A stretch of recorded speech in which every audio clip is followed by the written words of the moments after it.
Welcome to our channel. Today we how to activate Core Web Vitals tracking with Chrome UX Report detailed guide step by step clearly. To activate Core Web Vitals tracking with the Chrome UX Report, begin by launching your web browser. Navigate to the Chrome UX Report website.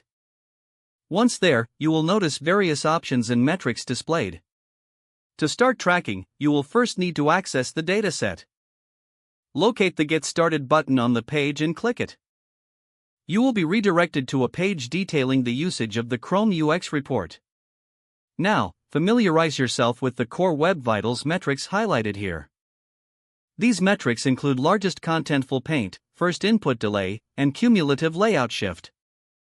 Next, scroll down the page until you see the Accessing the Data section. Here, you will find the option to request data from the Chrome UX Report API. Make sure you have a valid Google account to proceed. Now, navigate to the Google Cloud Console. If you don't have a project set up yet, create a new project. Once your project is created, enable the Chrome UX Report API. To do this, search for the API library and find Chrome UX Report. Click on it and then select the Enable button. After enabling the API, generate new credentials for your project. Choose the API key option for ease of access.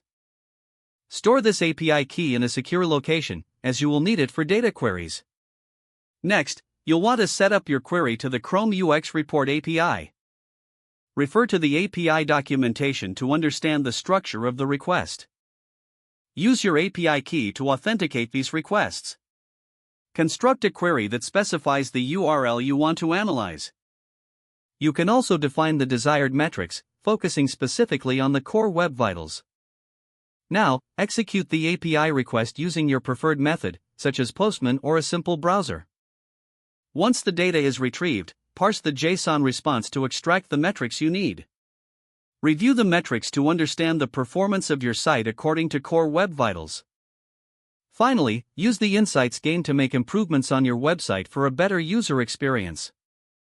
This concludes the detailed guide on activating Core Web Vitals tracking with the Chrome UX Report. Don't forget to like this video and subscribe to our channel for more step-by-step tech guides.